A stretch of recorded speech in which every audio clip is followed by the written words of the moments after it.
We all know swimming can get a bit tedious from time to time, trawling up and down that black line. Yeah, as triathletes we are often quite guilty of just sticking to front crawl and not really changing it up much. But there's still other ways in which you can spice up your training, and using toys is one of them.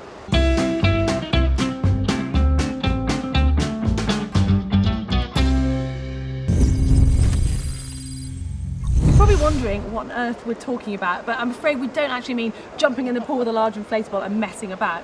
These are actually toys and tools that can help you improve your swimming technique.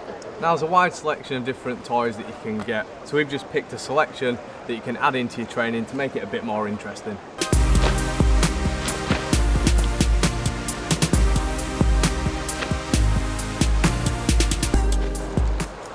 So this is quite a common pool toy, and it's called a pool buoy. And basically you put this between your legs and it raises your hips slightly out of the water.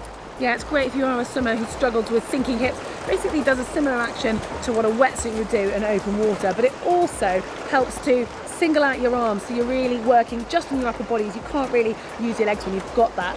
But if you're stuck and you can't find a pool buoy in your local pool, then a kickboard can work as an improvisation. It's just a little bit less comfortable. So you might have heard people refer to the pull paddle combo. And so using the pull buoy and a set of paddles, you're basically going to isolate the front end of your stroke. Yeah, if you're using large paddles like Mark and I, then it's very much about power working on your strength. And if you want to feel fast, you can just take the pull buoy out, keep the paddles on and use your legs, and that'll give you a great feel of the water. But if you want to work more on technique, there are actually other paddles available on the market, slightly smaller ones that will just really reiterate getting that perfect stroke. Now, I know we've already mentioned the kickboard, but as its name says, it's specifically designed for kick. If you've got a board like this, you can just place your fingers through the holes, and the whole idea is to be comfortable and relaxed, resting your forearms on top so you can concentrate purely on your kick. And you don't have to bury your face into the water either. Keep your head up so that you can breathe, most importantly, and then it's social as well. You can chat to the person next to you, but really you're doing it so you can isolate your leg kick. Now, another toy, slightly less usual, is the snorkel, and if you look closer you'll notice it's different to the snorkel you'd use on holiday. This one goes down the centre of your face, so you can concentrate on keeping your head completely still when you're swimming. Now, a lot of swimmers struggle with the breathing. It's the movement of the head that upsets the stroke. But if you've got this, you can breathe as much as you want and consistently, and then you're purely focusing on what your arms and legs are doing. As you can see, I've got a set of fins on. And what fins do is basically going to propel you out of the water slightly and make you travel a lot quicker. And it also improves your ankle flexibility.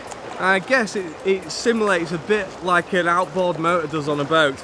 And it's the closest you're going to come to feeling like Michael Phelps.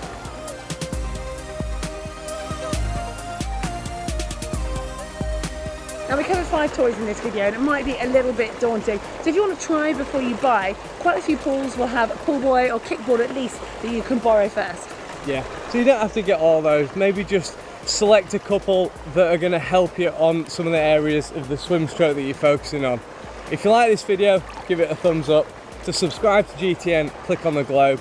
And to see an open water swim video, click here. And if you want to see a video on essential swim workouts, then click down here.